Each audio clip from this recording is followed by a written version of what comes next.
Puji nama Tuhan, selamat pagi Bapak Ibu Saudara yang Tuhan kasihi.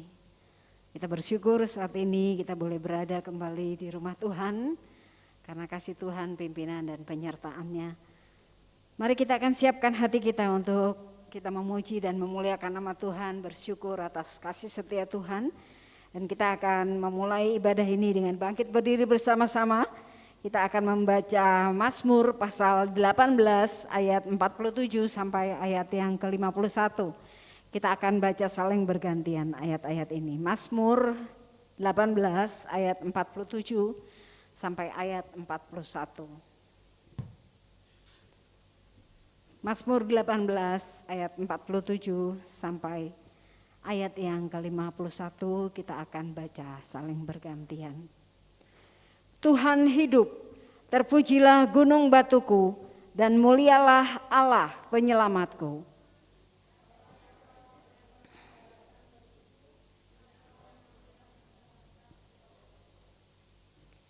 Yang telah meluputkan aku daripada musuhku, bahkan Engkau telah meninggikan aku mengatasi mereka yang bangkit melawan aku. Engkau telah melepaskan aku dari orang yang melakukan kelaliman.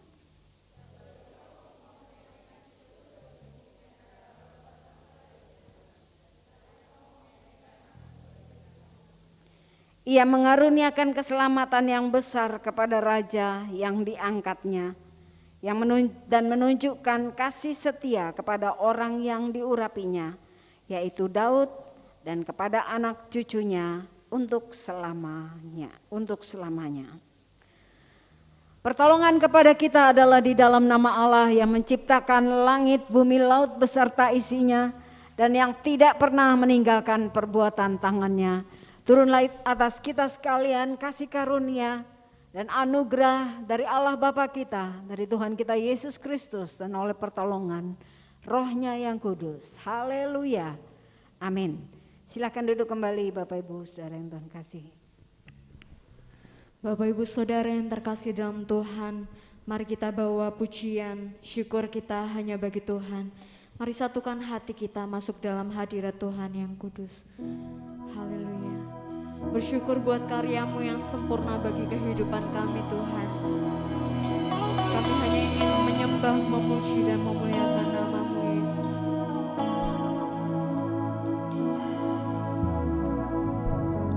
Kau Bapa yang setia, tak pernah sendiri, Kau tinggalkan diriku. Hatiku teguh di dalam janji-Mu sampai ku melihat kuasa-Mu. Karya-Mu sempurna, ajaib dan mulia, penyertaan-Mu buktikan kasih-Mu kepadaku.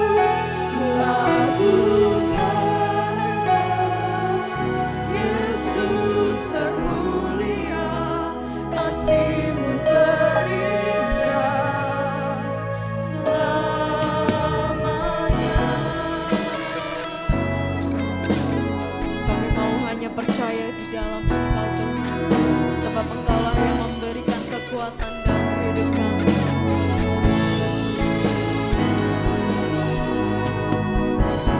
Kau Bapa yang setia, tak pernah sendiri, Kau tinggalkan diriku. Hatiku teguh di dalam janji-Mu sampai ku melihat kuasa-Mu. Karya-Mu sempurna, ajaib dan mulia,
kuasa yang tidak terbatas.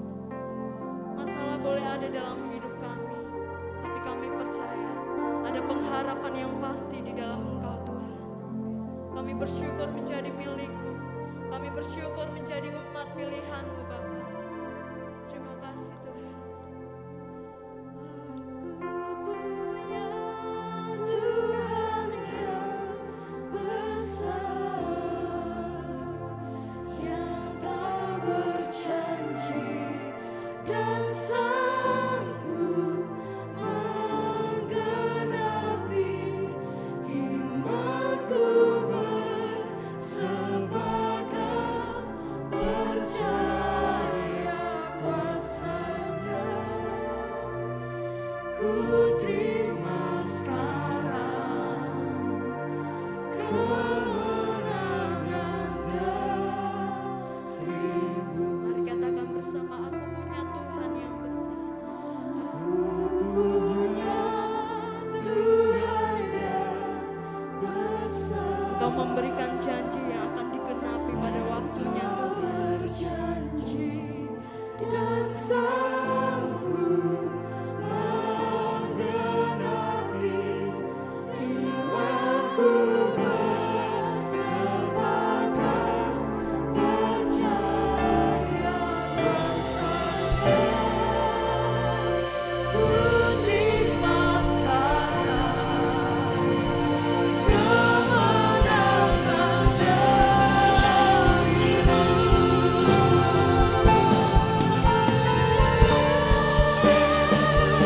Aku punya Tuhan yang besar, yang tak berjanji dan sanggup menggenapi imanku bersepakat percaya kuasa-Nya. Ku terima sekarang kemenangan darimu.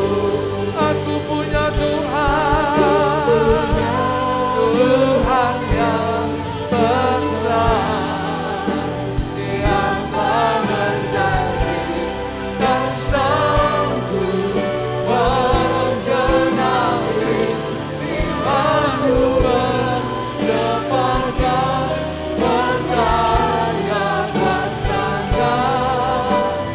Ku terima sekarang kemenangan darimu. Ku terima sekarang kemenangan darimu. Bapa kami percaya. Ku terima sekarang kemenangan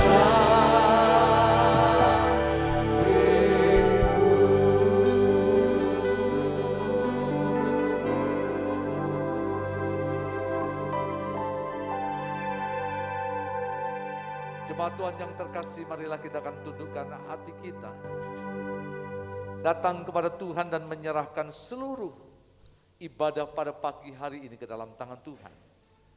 Dan sebelum kita akan berdoa menyerahkan ibadah kita bersama, marilah kita akan dengan segenap hati, iman dan percaya kita akan mengucapkan dalam pengakuan iman rasuli yang ada. Mari kita akan bersama untuk berkata, aku percaya kepada Allah Bapa yang Maha Kuasa, Khalik langit dan bumi, dan kepada Yesus Kristus, anak yang tunggal Tuhan kita, yang dikandung daripada Roh Kudus, lahir dari anak darah Maria, yang menderita sengsara di bawah pemerintahan Pontius Pilatus, disalibkan, mati dan dikuburkan, turun dalam kerajaan maut. Pada hari yang ketiga bangkit pula dari antara orang mati, naik ke surga, duduk di sebelah kanan Allah Bapa yang Maha Kuasa. Dari sana ia akan datang untuk menghakimi orang yang hidup dan yang mati. Aku percaya kepada Roh Kudus, gereja yang kudus dan am, persekutuan orang kudus, pengampunan dosa, kebangkitan tubuh dan hidup yang kekal. Membawa menyerahkan seluruh ibadah kami pada pagi hari ini ke dalam tangan Tuhan. Kiranya Tuhan berkenan untuk memberkati hati kami, masuk dalam hadirat Tuhan melalui pujian, melalui firman Tuhan. Kiranya Tuhan memberkati dengan sukacita Tuhan yang penuh atas kami. Kami bersama berdoa untuk setiap hamba Tuhan dan pelayan Tuhan yang melayani. Pengurapan yang daripadamu Tuhan turun atas mereka. Satukan hati mereka, tutup bungkus mereka dalam kuasa darah Yesus, penuhnya Roh Kudus beracara berdaulat untuk memimpin seluruh setiap talenta karunia, mendatangkan berkat besar di tengah ibadah pada pagi hari ini. Diberkatilah jemaat Tuhan dengan berkat yang besar benar yang daripada Tuhan turun atas hidupmu. Terima kasih Bapa, kami sepakat berdoa dan menyerahkan seluruh ibadah kami pada pagi hari ini. Dan kami sudah berdoa di dalam nama Tuhan kami Yesus. Yang siap terima berkat Tuhan, mari kita akan bersama untuk berkata, amin. Beri kemuliaan bagi Dia. Haleluya. Haleluya. Haleluya. Silakan duduk Tuhan berkati. Haleluya, shalom. Seberapa banyak kita yang datang dengan sukacita? Boleh senggol kanan kiri, katakan ayo kita siap memuji nama Tuhan. Haleluya, biarlah langit dan bumi memuji namamu Tuhan. Sebab Engkau yang berkuasa atas segala yang ada di bumi. Haleluya.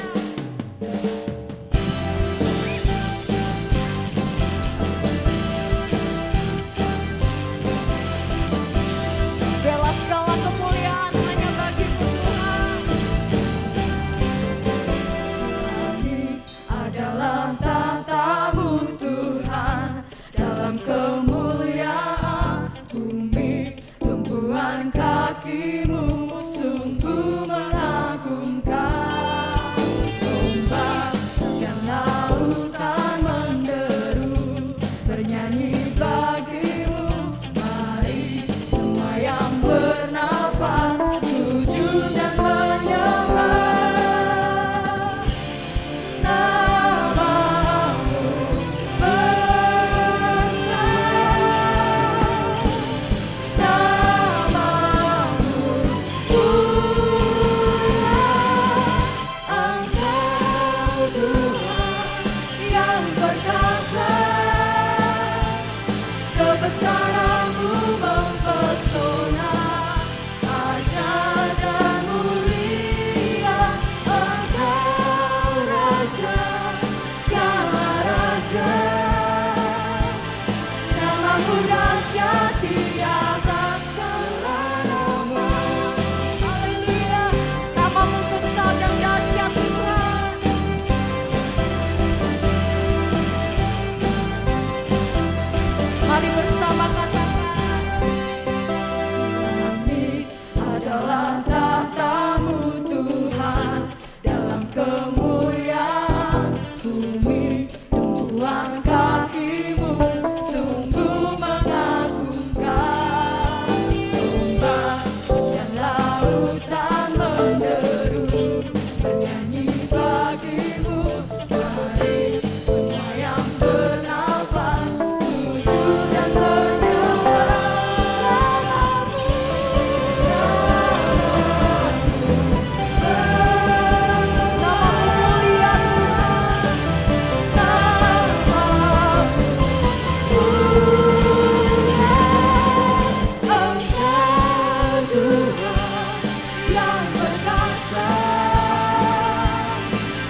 tinggal dekat Tuhan kita akan aman.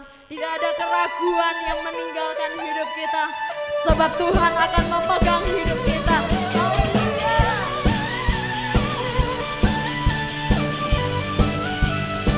Engkaulah perisai iman kami Tuhan, Kau yang meneguhkan setiap langkahku.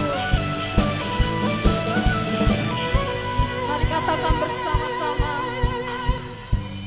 Tinggal dekatmu ku aman, hidup dalammu ku menang. Kau yang memegang hidupku di tanganmu. Amin. Kau meneguhkan langkahku. Ku berjalan di dalam kekuatanmu. Tuhan Kau perisaiku. Lewati badai tak akan ku goyah.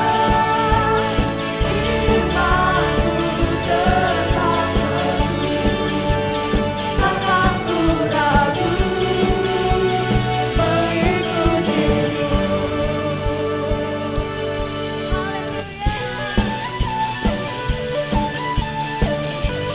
Tidak ada keraguan di dalam hidup kami Tuhan. Tinggal dekatmu ku aman, hidup dalammu ku menang. Kau yang memegang hidupku di tanganmu. Kau yang meneguhkan langkah kami Tuhan, untuk berjalan dalam kekuatan-Mu. Ku berjalan di dalam kekuatan-Mu. Tuhan Kau perisaiku. Lewati badai tak akan ku goyah. Iman kami Tuhan, tetap teguh, takkan ku ragu mengikutimu. Haleluya Yesus, Kau selalu menyertai hidup kami. Biarlah kami memiliki iman yang teguh di dalam Engkau Tuhan, dan kami memiliki jalan dengan kekuatan-Mu. Haleluya.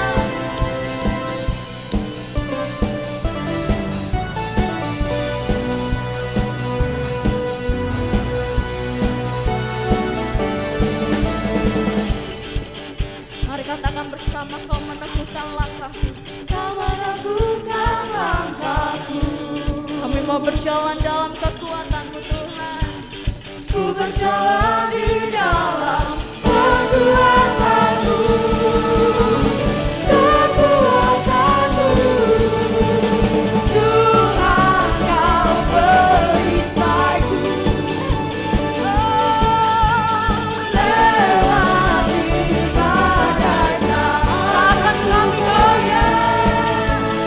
Imanku tetap teguh, takkan ku ragu mengikuti Tuhan Kau perisaiku. Amin. Lewati badai tak akan ku goyah. Yesus, imanku tetap teguh, takkan ku ragu mengikutimu. Takkan ku ragu mengikutimu.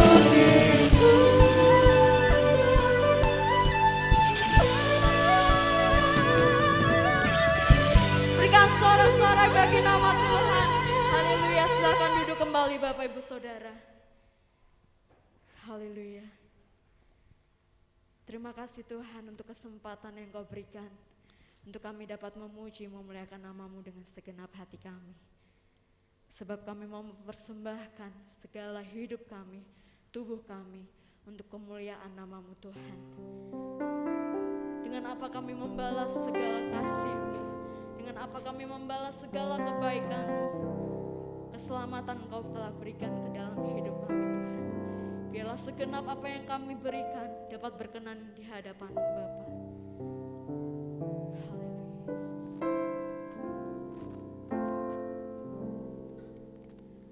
Bapa, ku persembahkan tubuhku sebagai persembahan yang kudus dan yang berkenan padamu sebagai ibadah yang sejati.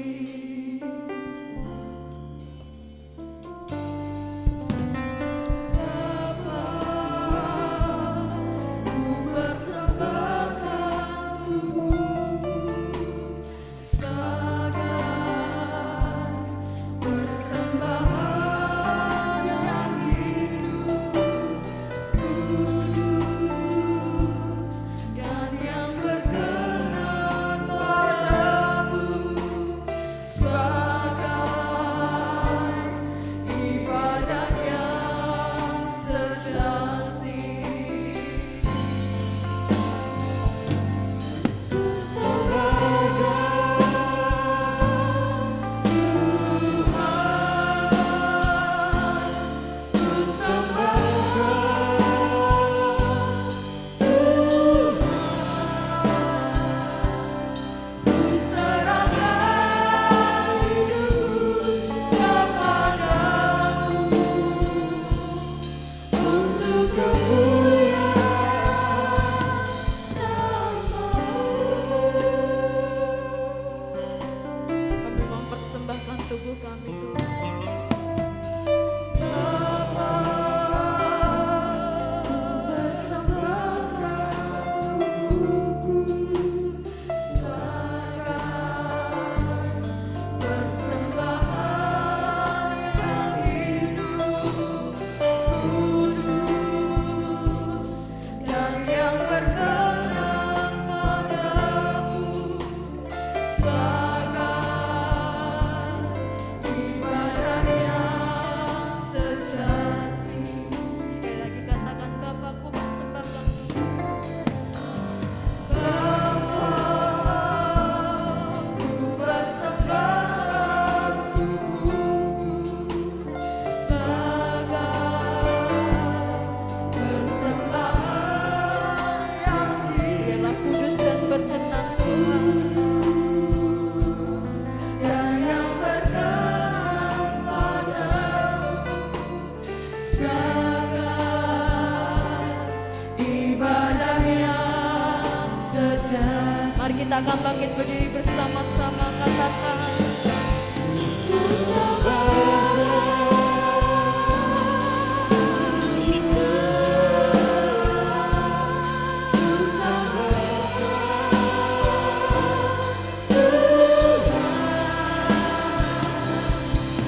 serahkan hidupku kepadamu untuk kemuliaan nama-Mu.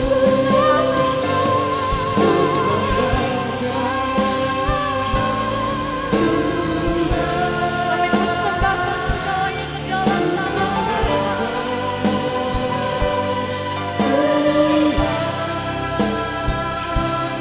Ku serahkan hidupku kepadamu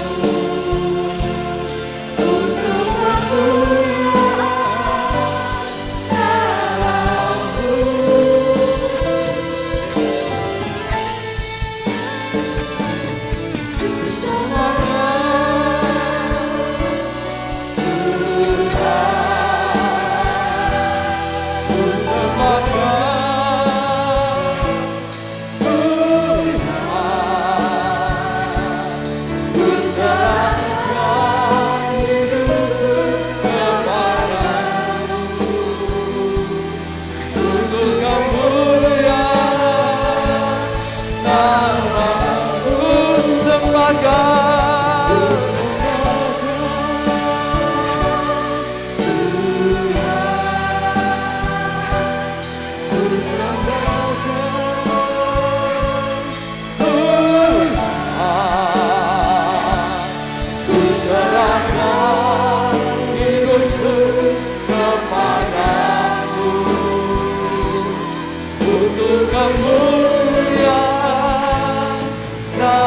namamu.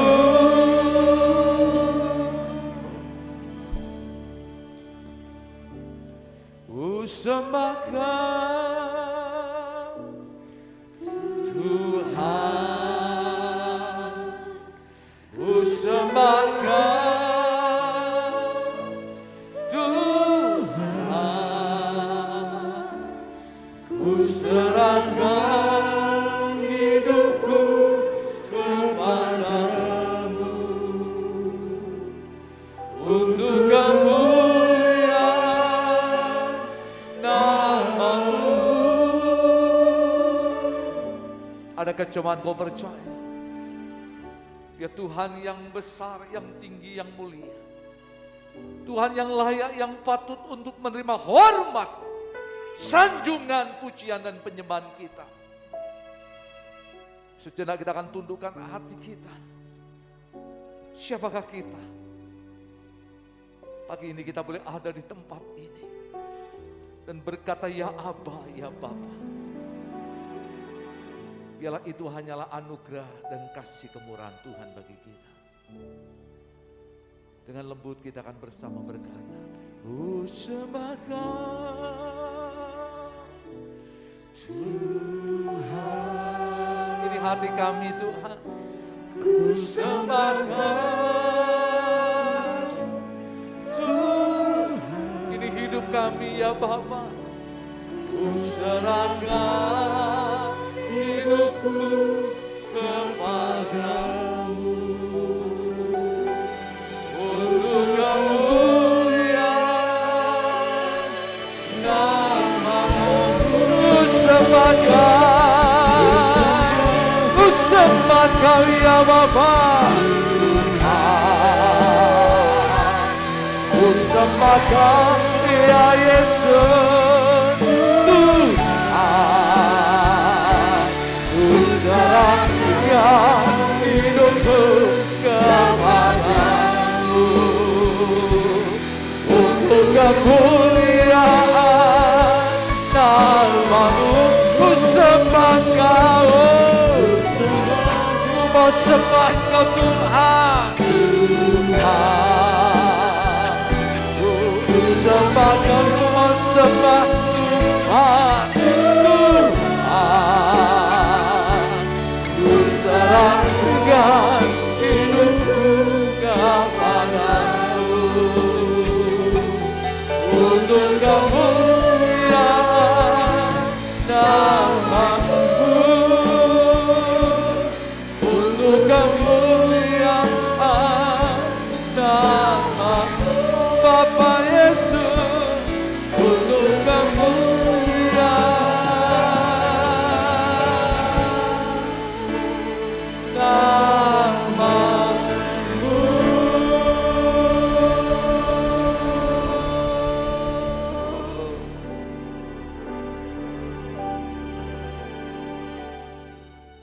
bersama berdoa, membawa menyerahkan hati kami, hidup kami ke dalam tangan Tuhan.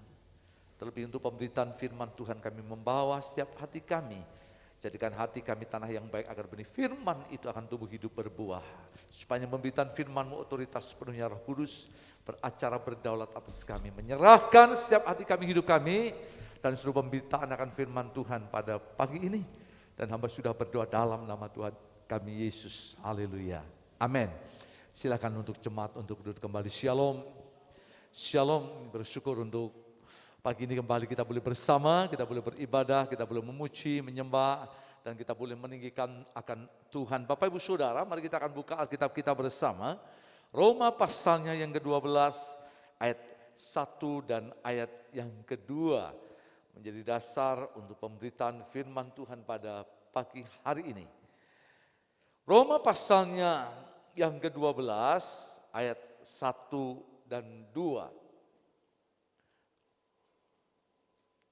Roma pasalnya yang ke-12 ayat 1 dan 2. Mari kita akan baca dan saya akan bacakan untuk saudara pada kesempatan pagi hari ini. Roma 12 ayat 1 dan 2, demikian firman Tuhan. Persembahan yang benar. Karena itu saudara-saudara, demi kemurahan Allah aku menasihatkan kamu. supaya kamu mempersembahkan tubuhmu sebagai persembahan yang hidup, yang kudus dan yang berkenan kepada Allah, itu adalah ibadahmu yang sejati. Ayat 2, janganlah kamu menjadi serupa dengan dunia ini, tetapi berubahlah oleh pembaharuan budimu, sehingga kamu dapat membedakan manakah kehendak Allah, apa yang baik, yang berkenan kepada Allah, dan yang sempurna.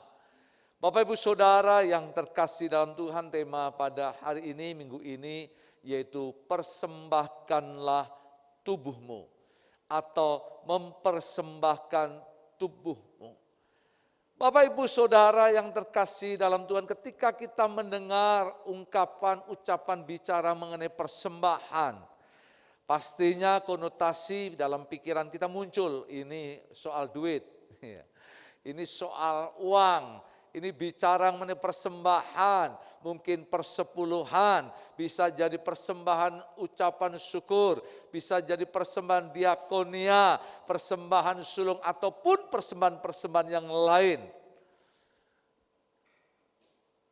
Bapak Ibu Saudara yang terkasih dalam Tuhan, menarik sekali apa yang diungkapkan Rasul Paulus di dalam surat Roma pasal 12 ayat 1 dan 2 yang kita baca. Surat Roma merupakan salah satu surat penting. Banyak para teolog dan juga ahli kitab yang mempelajari dan memberikan sebuah pemikiran bahwa kitab Roma itu tidak kalahnya dengan 4 Injil yang lain, yaitu Matius, Markus, Lukas, dan Yohanes. Maka seringkali ada anggapan-anggapan saja, orang berpikir ya Roma itu juga sebagaimana Injil. Jadi Injil ada 5 katanya. Tidak saja Matius, Markus, Lukas, Yohanes, dan ditambah Roma. Bahkan seorang Martin Luther pun mensejajarkan surat Roma ini dengan keempat Injil yang ada. Kenapa demikian?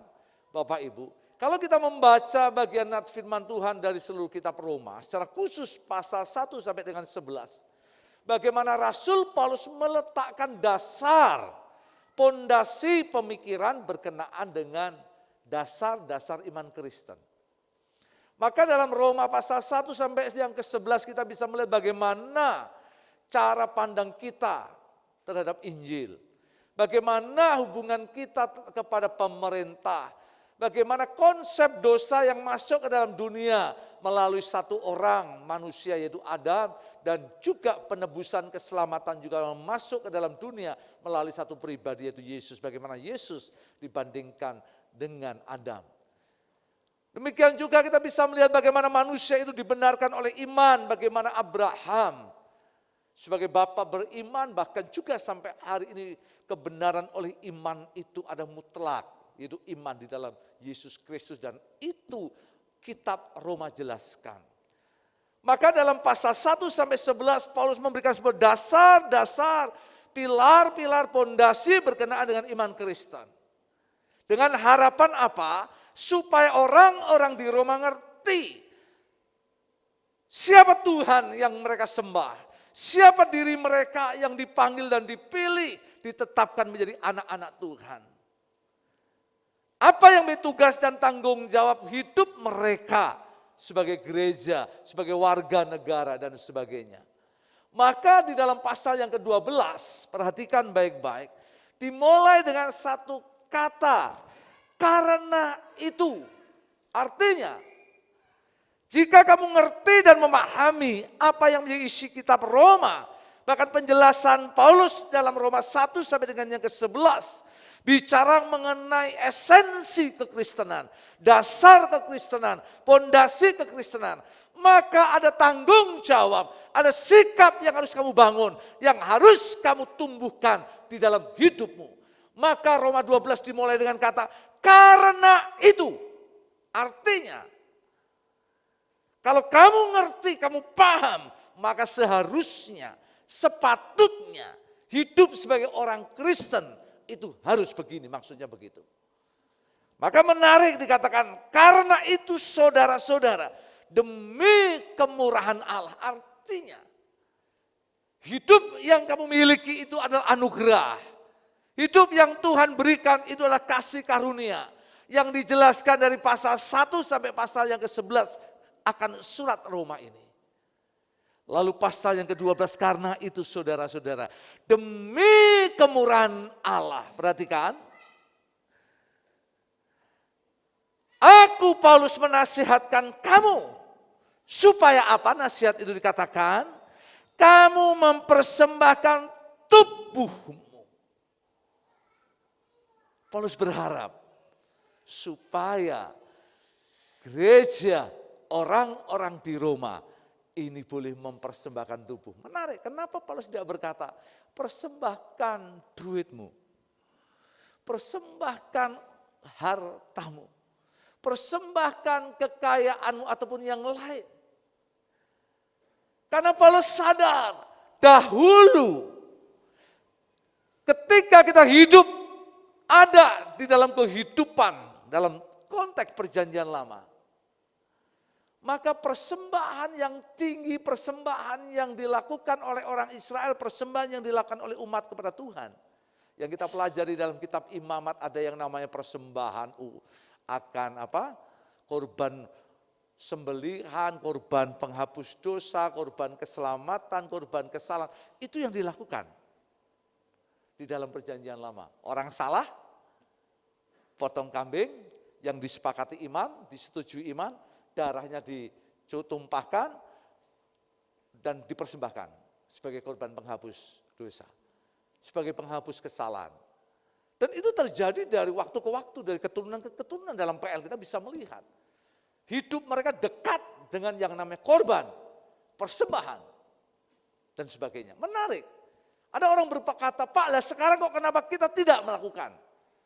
Nah, mungkin saudara-saudara sekeliling kita masih melakukan, sebentar lagi akan ada nanti. Ya kan? Mulai pengorbanan kambing, domba dalam hari tertentu. Bisa jadi juga ada hal tersebut sebagai istilah mungkin ya di dalam agama yang lain ada akekah dan sebagainya muncul seperti itu. Kita tidak lagi melakukan hal yang seperti itu. Karena kita sadar, kita mengerti.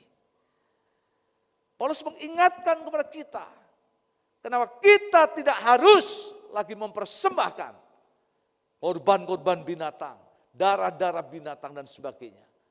Tetapi kita harus mempersembahkan tubuh kita. Alasannya apa? Kita melihat di dalam 1 Petrus pasalnya yang pertama, ayat yang ke-18. Coba kita baca nats ini. Ini kita bisa melihat dasar alasannya.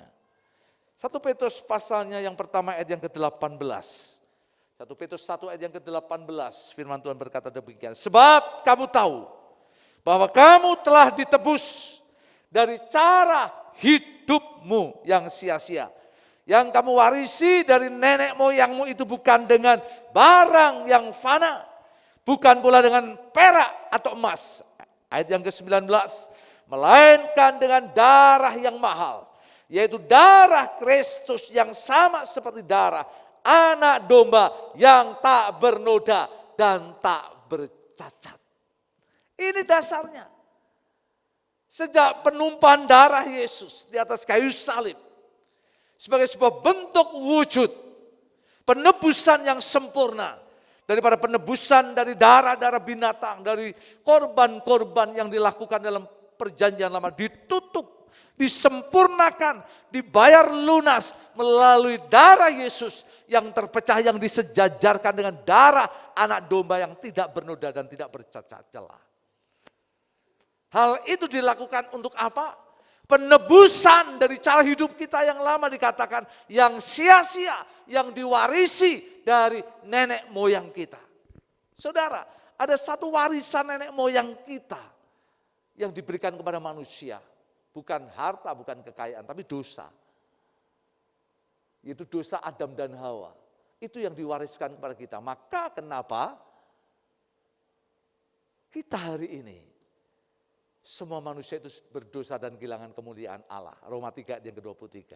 Akibatnya Roma 6 ayat yang ke-23. Semua orang yang berdosa itu akan mati.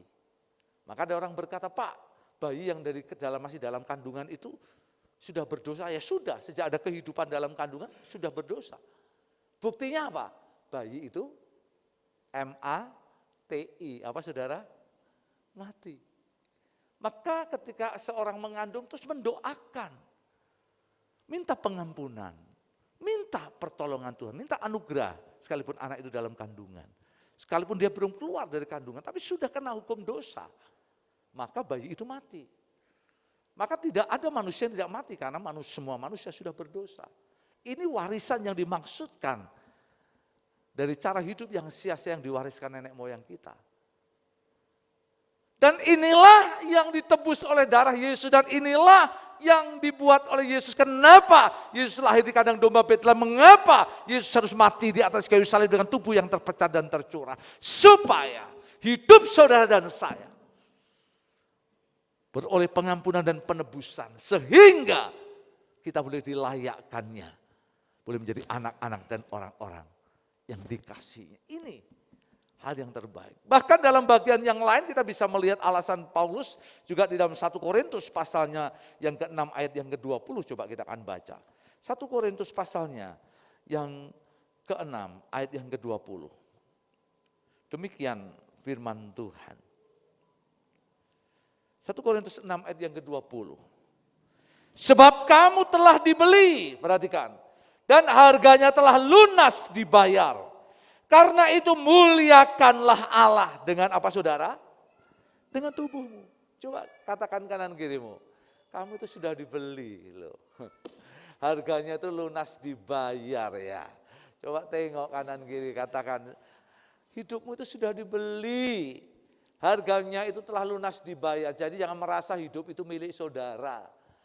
Urip itu wekku dhewe ya tak pek dhewe ya tak lakoni dhewe ya wis tak jalani dhewe. Meh glundung ya glundung. Wis tak alami sendiri. Hati-hati. Hidup kita ini sudah dibayar. Kalau engkau percaya bahwa Yesus itu sebagai Tuhan dan Juru Selamat, maka engkau percaya bahwa hidupmu itu sudah dibeli oleh tubuh dan darah Yesus. Maka Paulus berkata apa? Di dalam Galatia 2 ayat yang ke-20. Coba baca bersama. Galatia 2 ayat yang ke-20. Paulus berkata demikian. Galatia 2 ayat yang ke-20, saudara. Galatia 2 ayat yang ke-20. Demikian firman Tuhan. Galatia 2 ayat yang ke-20. Namun aku hidup, tetapi bukan lagi aku sendiri yang hidup. Melainkan siapa? Kristus yang hidup di dalam aku. Dan hidupku yang kuhidupi sekarang di dalam daging adalah hidup oleh apa? Iman. Iman di dalam siapa? Anak Allah Yesus Kristus yang apa?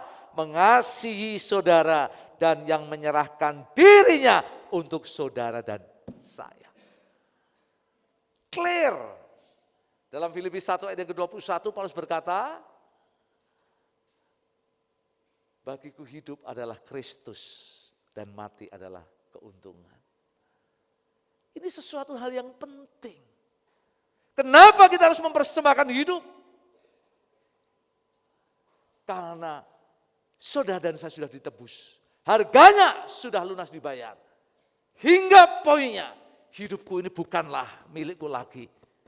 Bukan lagi aku yang hidup, tetapi Kristus yang hidup dalam aku. Maka Paulus berkata, daging itu telah bergeser kepada iman, yaitu di dalam Yesus yang telah mengasihi dan yang telah menyerahkan dirinya untuk aku.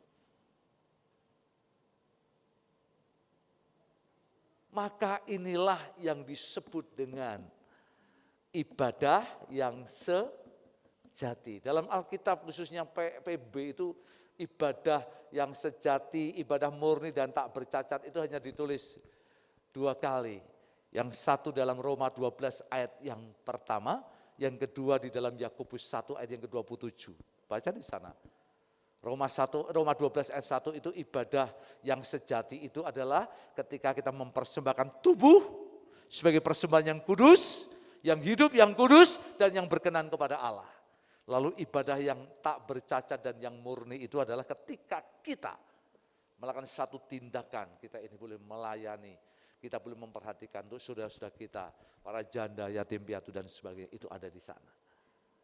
Tapi kembali kita kepada teks kita. Hidup saudara dan saya sudah ditebus. Harganya lunas, dibayar. Sehingga hidup kita bukanlah milik kita lagi. Tapi hidup kita sekarang ini sudah menjadi milik Kristus. Maka sepatutnya dan selayaknya hidup kita ini, kita harus mau mempersembahkan tubuh kita sebagai persembahan yang hidup, yang kudus dan berkenan. 3 hal ini tidak bisa dipisahkan. Hidup artinya apa? Sepanjang kita ini masih hidup, bernafas, masih bersatunya tubuh, roh dan jiwa, maka kita punya tanggung jawab untuk mempersembahkan tubuh itu. Dalam pengertian yang kudus artinya sesuai dengan apa yang menjadi perintah dan kekudusan Tuhan. Berkenan artinya cocok pas dengan apa yang Tuhan mau dalam hidup kita. Melakukan apa yang menjadi kebenaran dalam hidup kita. Maka hal yang sangat sederhana, pelajaran ini tadi saya renungkan dan saya coba sharekan dengan jemaat juga di ibadah pagi begini. Bapak Ibu Saudara yang terkasih dalam Tuhan, kita bersyukur setiap hari Minggu ada yang jam 6, ada yang jam 8, jam 10 kita ke gereja. Kita bawa Alkitab, kita mandi, dan kita pergi ke gereja. Dan luar biasa. Tapi pertanyaan saya yang sangat sederhana begini. Bapak Ibu itu lebih senang pergi ke gereja atau lebih senang pergi ke mall? Nah ini. Lebih senang pergi ke gereja atau ke mall, Mbak Santi? Oh, ini pertanyaan yang menarik ini. Tak tanya untuk yang ibu-ibu lah. Lebih senang ke mall atau ke gereja? Jujur aja. Loh, Bang Bram, lebih senang ke gereja atau lebih senang diundang resepsi? Makan-makan. Ayo. Wes, ini sederhana saja. Saya tidak yakin itu. Ya, tidak yakin itu. Ya, tidak yakin pasti. Perhatikan pertanyaan saya yang kedua. Kalau Bapak Ibu itu pergi ke gereja, dengan dompet di dalamnya ini uangnya tebal, artinya ada uang lah. Pas saya ini ada uang, ini uang FKUB bukan uang saya, uang FKUB ini ya. Karena besok saya hari Rabu ini akan ada acara ya di rumah dinas bupati, kemarin disangonin 4 juta suruh ngurusi konsumsi. Ya, ini uang FKUB. Dengan dompet saudara kosong, kira-kira lebih mantap mana Pak? Lebih sukacitanya lebih besar mana Pak Joki? Jujur aja kita. Ke gereja dengan dompetnya, uangnya tebel, ya Pak, habis dapat pensiun kan, wah ya tebel kan gitu. Dengan pas tanggal tua, duitnya nipis gitu loh. Kira-kira sukacitanya podo atau kurang Pak Joki? Jujur aja enggak apa-apa, kita clear kok kita ya. Ya, jangan kau dustai Tuhan kan gitu. Gimana Pak? Ya, jujur. Yang ketiga pertanyaan saya. Ya Pak Jinarso ya. Ke gereja dengan banyak masalah, dengan sedikit masalah. Beda enggak rasanya Pak Jinarso? Nah, berarti kan persoalannya sederhana. Sukacitamu, damai sejahteramu itu hanya ditentukan tebal tipisnya dompet, besar kecilnya masalah, betul? Dan yang lain-lain tadi. Pertanyaan saya, di manakah persembahan tubuh itu sebagai persembahan yang hidup dan kudus dan berkenan kepada Tuhan? Maka saya heran, jujur aja. Ya. Kalau sampai ada orang tidak ke gereja damai sejahtera, tidak beribadah damai sejahtera itu, jangan-jangan ada apa gitu loh dengan kehidupan orang itu.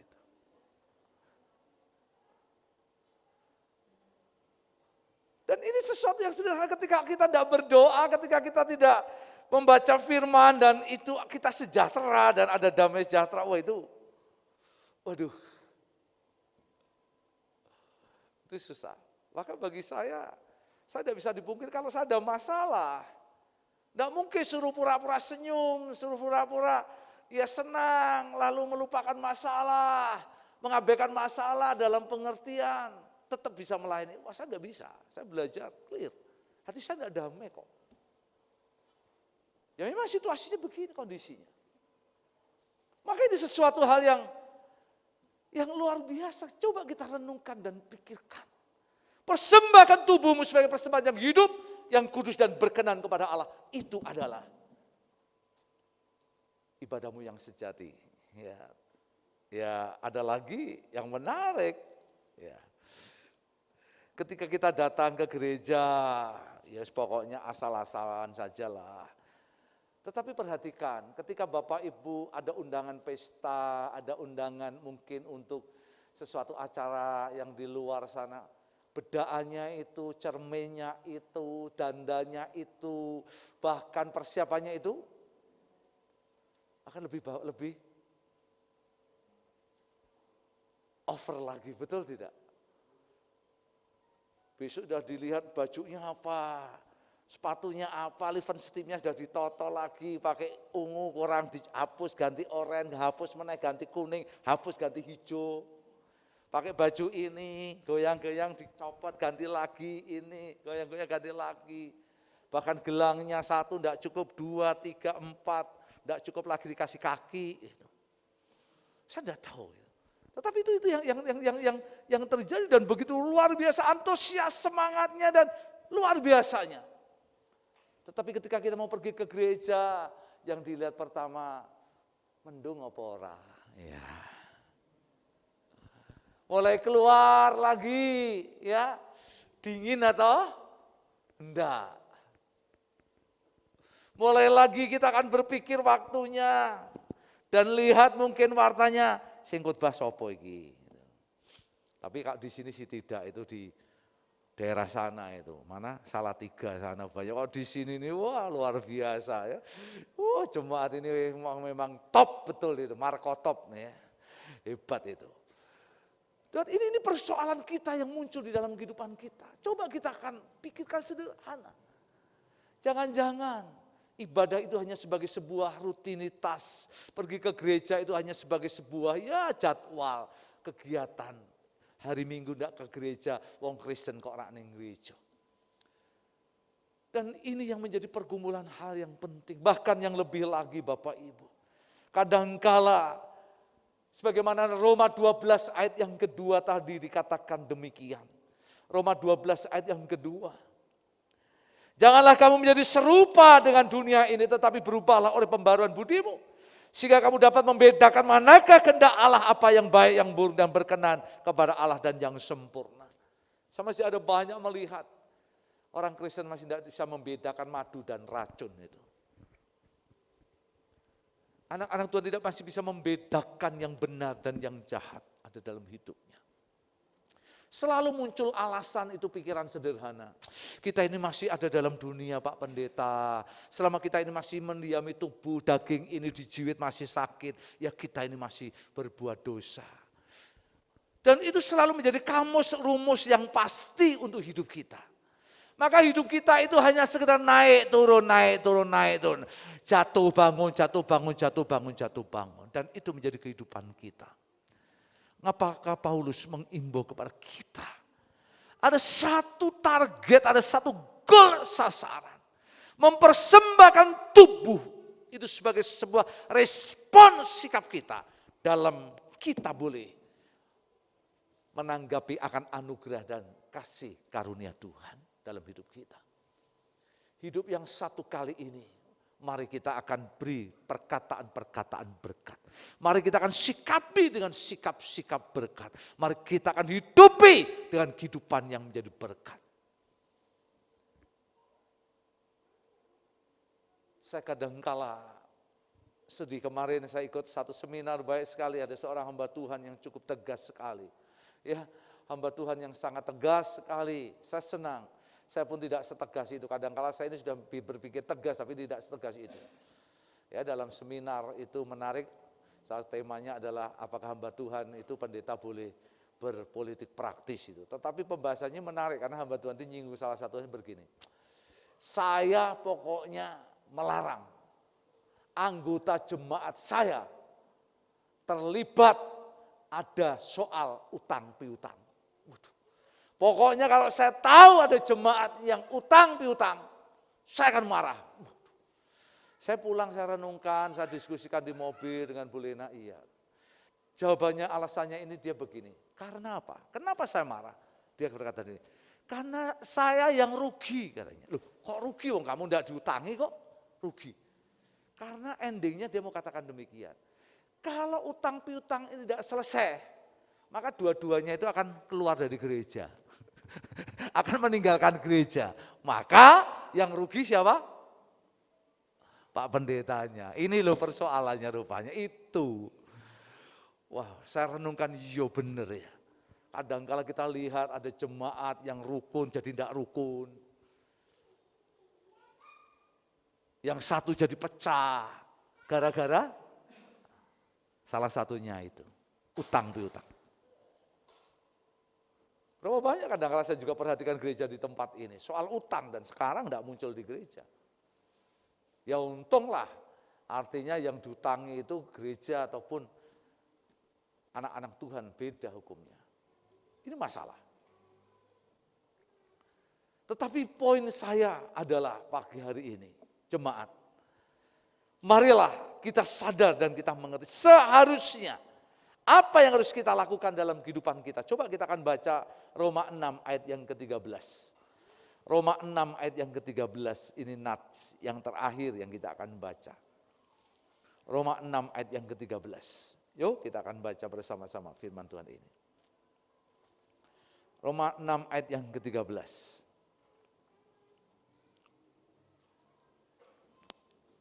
Roma 6 ayatnya yang ke-13, demikian firman Tuhan. Dan janganlah kamu menyerahkan anggota-anggota tubuhmu kepada dosa untuk dipakai sebagai senjata kelaliman. Tetapi serahkanlah dirimu kepada Allah sebagai orang-orang yang dahulu mati, tetapi yang sekarang hidup. Dan serahkanlah anggota-anggota tubuhmu kepada Allah untuk menjadi senjata-senjata kebenaran. Menarik, Bapak Ibu Saudara. Saya mau tanya, seberapa banyak kita ini pernah mati? Ada yang pernah mati? Saya belum pernah mati. Tapi apa yang dimaksudkan oleh Paulus ini adalah di dalam Efesus pasalnya yang kedua, coba perhatikan. Efesus 2. Ya, Efesus pasal 2 ayat 1, ini katakan demikian. Efesus 2 ayat 1. Kamu dahulu sudah mati karena pelanggaran-pelanggaran dan dosa-dosamu, seterusnya. Jadi artinya, kita dahulu ini adalah orang-orang yang berdosa. Rohani kita itu telah mati. Kita telah mengalami yang namanya kematian rohani. Kita juga akan mengalami kematian secara tubuh. Tapi juga kita akan mengalami kematian secara kekal berkenaan dengan penghukuman neraka. Namun bersyukur ketika kita boleh percaya Yesus. Perhatikan Roma 6 ayat yang pertama. Maka dikatakan kita ini telah mati di dalam Kristus. Melalui baptisan, melalui sebuah keputusan, kita menguburkan, kita telah membenamkan, bahkan kita telah menenggelamkan segala dosa kita. Maka dalam baptisan itu ada dua makna. Ketika kita diselam, kita ini ditenggelamkan di dalam dosa-dosa. Kita telah mengambil keputusan untuk mati dalam dosa-dosa. Ditenggelamkan, kalau perlu sampai kelelep. Jangan kepalanya metungul, kelelep gitu ya. Lalu ketika kita diangkat dari air, itu sebagai hidup yang baru, yaitu hidup dalam anugerah. Itu sebagai simbol. Nah maknanya adalah ketika orang itu telah dibaptis dan mereka hidup dalam kehidupan yang baru disebut sebagai hidup dalam pertobatan. Nah inilah yang sebenarnya Paulus maknai dalam Roma 6 ayat yang ke-13. Kamu itu telah mati bagi dosa-dosa kita. Tetapi kamu bersyukur dalam Yesus. Kamu telah dihidupkan kembali. Dan kamu memperoleh hak-hak dan janji-janji Tuhan yang besar ada di dalam kehidupanmu. Saya terinspirasi ada seorang hamba Tuhan. Ya hamba Tuhan ini sederhana, tetapi saya punya lihat filosofi yang luar biasa. Dia punya rumah tidak besar, tapi menarik. Dia punya satu kamar kecil di belakang, dan kamar itu pintu itu akan dibuka ketika ada tamu, ketika ada orang yang dikatekisasi, ketika ada orang yang mau dibaptis, ketika orang ada konseling, sharing yang bermasalah, pasti diajak pendeta ini masuk ke ruangan yang ada di belakang. Sudah tahu isinya apa? Ternyata di situ hanya ada peti mati. Sebuah peti mati ada di situ. Seringkali tamu yang diajak di situ bertanya, Pak Pendeta, apakah peti mati ini nanti akan digunakan Pak Pendeta kalau sudah mati? Atau anggota Pak Pendeta nanti mati, langsung ditaruh peti ini, dan pendeta sudah berkata tidak. Dan ada banyak orang yang bertanya, apa maksudnya makna dengan peti mati ini? Dan luar biasa, pendeta hanya berkata, bukalah peti mati itu. Dan ketika tutup itu dibuka, ternyata di dalam peti mati ini ada banyak kertas-kertas yang ditempel di peti mati itu. Tulisan-tulisan yang ada, dusta, sombong, iri hati, membunuh, benci, kepahitan, semua itu ditulis di situ. Lalu orang bertanya, apa maksudnya itu Pak Pendeta? Dulu hidupku ada di sana. Semua yang ada di peti mati ini ada dalam hidupku. Tapi sekarang ketika aku terima Yesus dan aku menjadi hamba Tuhan, maka semuanya itu sudah aku kubur bersama Yesus dalam peti mati ini. Maka peti mati ini mengingatkan aku bahwa aku sekarang ini hidup adalah anugerah Tuhan. Dan anugerah itu sudah membuat aku menang karena aku telah mati melalui hidupku yang lama ini. Maka sekarang hidup yang kuhidupi sekarang di dalam Kristus ini ada hidup dalam anugerah.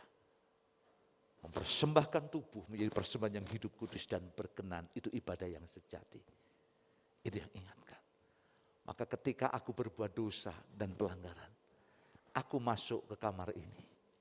Dan aku berlutut dan aku berdoa di samping peti mati. Untuk aku mohon pengampunan akan Tuhan.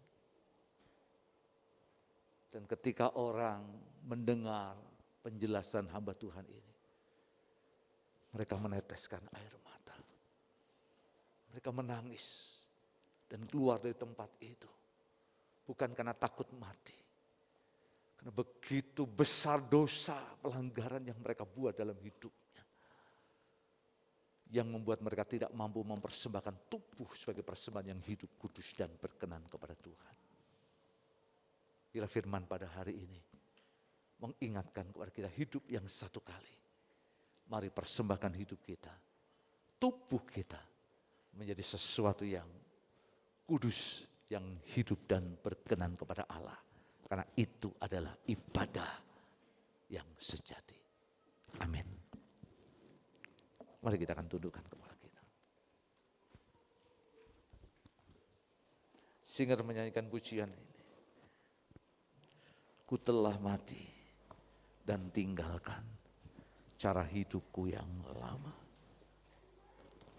Semuanya adalah sia-sia dan tak berarti bagi kami.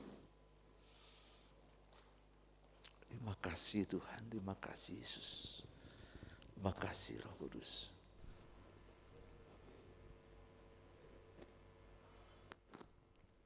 Haleluya Tuhan. Ku telah mati dan tinggalkan cara hidupku yang lama. Semuanya sia-sia dan tak berarti lagi. Hidup ini ku letakkan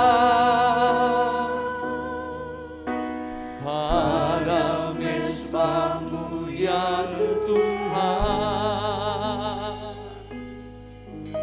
Jadilah padaku seperti yang kau ingini. Sama-sama kita katakan, bukan dengan barang yang fana, Yesus. Bukan dengan barang fana. Makasih Bapa, makasih Tuhan. Kau membayar dosaku. Makasih Yesus, terima kasih Roh Kudus. Dengan darah yang mahal. Yes, kami bersyukur kepadamu Tuhan. Tiada noda dan celah. Bapa Tuhan, Bukan dengan emas perak. terima kasih Bapa. Kau menebus diriku. Kami bersyukur kepadamu. Oleh segenap kasih dan pengorbananmu. Ku telah mati, oh mati dan tinggalkan cara hidupku yang lama. Semuanya sia-sia dan tak berarti lagi hidup ini. Oh, pada mesbah-Mu ya Tuhan. Jadilah padaku seperti yang Kau ingini. Jemaat Tuhan yang terkasih, jujur, kita kadang-kala sulit untuk bisa mempersembahkan tubuh kita menjadi persembahan yang hidup, yang kudus dan berkenan kepada Tuhan sebagai ibadah yang sejati. Saya percaya bahwa setiap kita punya yang namanya keinginan. Setiap kita punya yang namanya harga diri. Setiap kita yang punya keinginan yang namanya gengsi ataupun yang lain. Jujur kadang-kala hal-hal itu sulit untuk kita bisa mematikannya. Saya sebagai hamba Tuhan pun kadang-kala harus bergumul untuk hal ini. Ketika kadang-kala kita punya hak untuk bicara, kita tidak boleh bicara. Ketika kita punya hak untuk ingin merespon sesuatu dan kita harus diam untuk mendengar dan mau mendengar. Jujur kadang-kala itu bukan hal yang mudah, apalagi kita mau mengorbankan kepentingan kita, keinginan kita, harga diri kita. Wong saya ini benar kok, dia yang salah. Bagaimana mungkin saya harus mohon maaf kepada dia? Saya ini benar, saya ini orang tua, dia anak-anak. Bagaimana saya harus merendahkan hati kepada mereka? Saya ini orang yang keras, saya ini orang yang sulit untuk bisa kompromi. Mungkin masih banyak ada hal yang lain yang ada dalam pikiran kita. Tapi hari ini kita diingatkan. Mari kita akan belajar persembahkan hidup kita menjadi persembahan yang hidup kudus dan berkenan kepada Tuhan.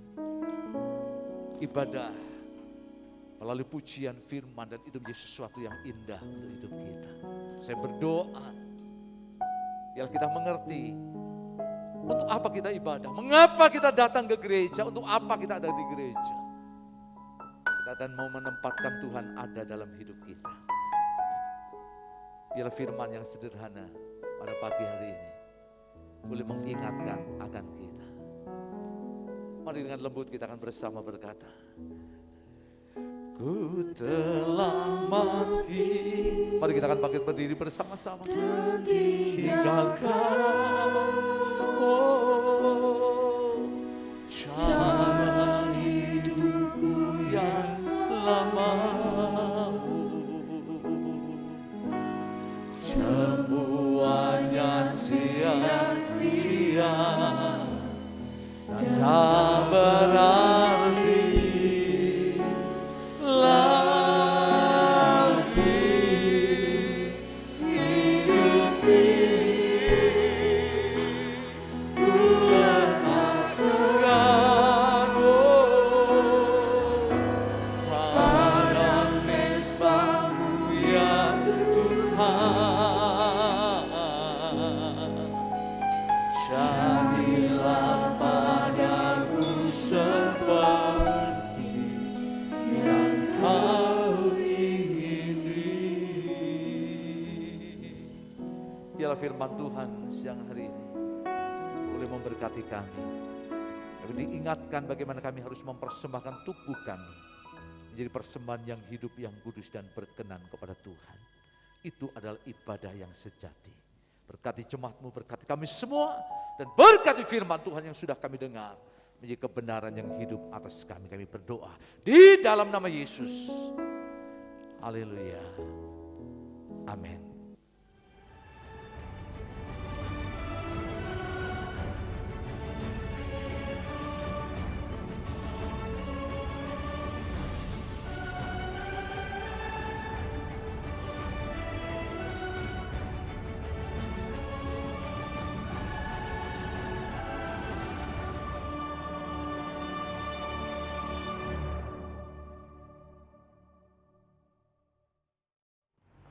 Shalom, puji Tuhan untuk ibadah yang telah berlangsung.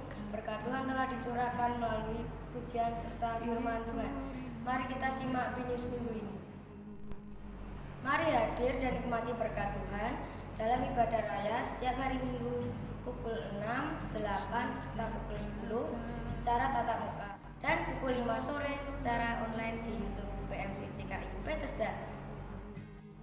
Teman-teman sekolah minggu, mari bersama datang untuk beribadah bersama dalam ibadah sekolah minggu yang diadakan setiap hari Minggu pukul 8 pagi di gereja bersamaan dengan ibadah raya kedua. Mari ajak keluarga kita untuk bersama mengikuti ibadah tengah minggu yang diadakan secara live streaming setiap hari Kamis pukul 7 malam di YouTube PMC CKI Bethesda. Ibadah ini tidak akan ditayangkan ulang, oleh sebab itu Bapak Ibu Saudara dapat mengikuti tepat pada waktunya. Bagi Bapak Ibu Saudara yang rindu mengikuti sakramen baptisan, dapat terlebih dahulu mendaftar kelas katekisasi kepada Ibu Pendeta Lina. Sekian binus minggu ini. Selamat hari Minggu, Tuhan Yesus memberkati. Bapak Ibu Saudara, untuk ibadah yang sudah berjalan pada pagi hari ini, Tuhan berkati kita. Berapa pengumuman tambahan. Hari Selasa kita akan ada komisi pria, diundang Bapak Ibu, Bapak-Bapak untuk hadir di dalam ibadah komisi pria di tempat di jam 7 malam yang dilayani oleh Bapak Pendeta Petrus Saribun. Iya, berikutnya kita sedang berdoa bergumul untuk mulai bulan Juli, ibadah tengah minggu secara live streaming akan kita lakukan secara tatap muka, akan ibadah di tengah minggu itu, dengan kita akan hadir bersama-sama untuk memuji menyembah Tuhan di tempat ini dengan seluruh pelayanan akan full, dan doakan untuk tamu-tamu undangan, untuk pengkhotbah-pengkhotbah dan yang akan melayani kita, biar Tuhan juga memberkati, biar itu menjadi sebuah ibadah penyegaran di tengah minggu kita, khususnya di tengah-tengah situasi yang seperti ini. Saya percaya bahwa situasinya masih memang belum aman betul, tetapi saya yakin pemeliharaan Tuhan tetap ada dalam kehidupan kita, tetap prokes di dalam ibadah, dan kita ibadah biarlah untuk ibadah tengah minggu akan dilaksanakan secara offline atau secara langsung tatap muka. Dan kita juga berdoa biarlah ibadah online yang sore akan cepat untuk ditiadakan, ya kita akan masuk pada kegiatan ibadah murni yang kita adakan, jadi tidak lagi ada ibadah online. Itu harapan saya yang kita akan boleh kerjakan dan lakukan terus untuk kita, akan menjadi lebih efektif, menjadi pokok doa kita.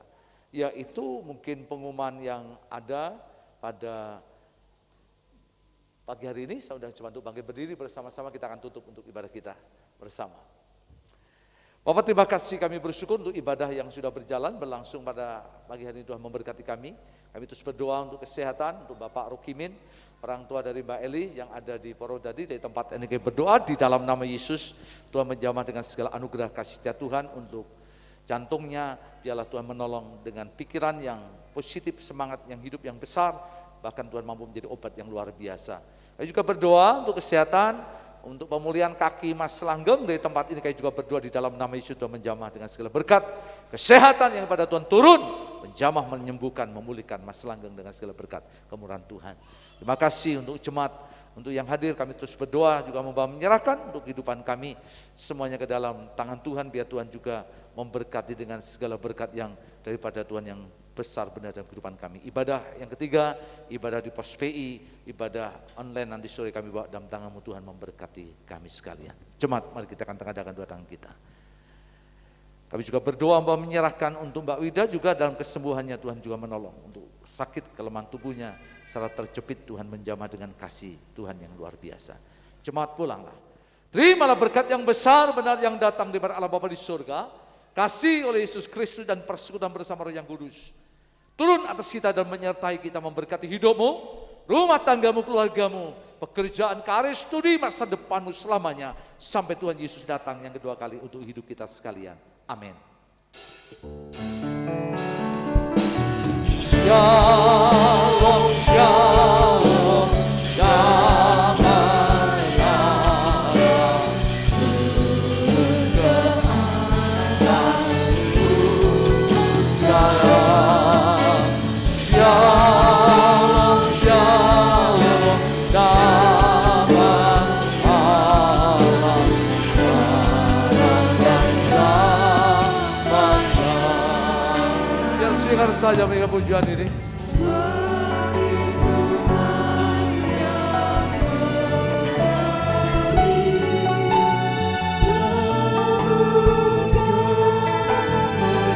Jemaat bersama dengan saya mereka pujian ini. Seperti burung merpati, damai surga siang siang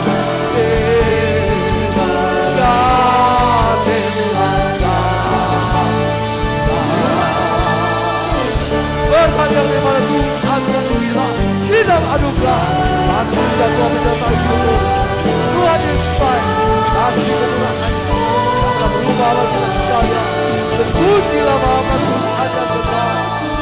Haleluya, kasih setia Tuhan luar biasa. Haleluya.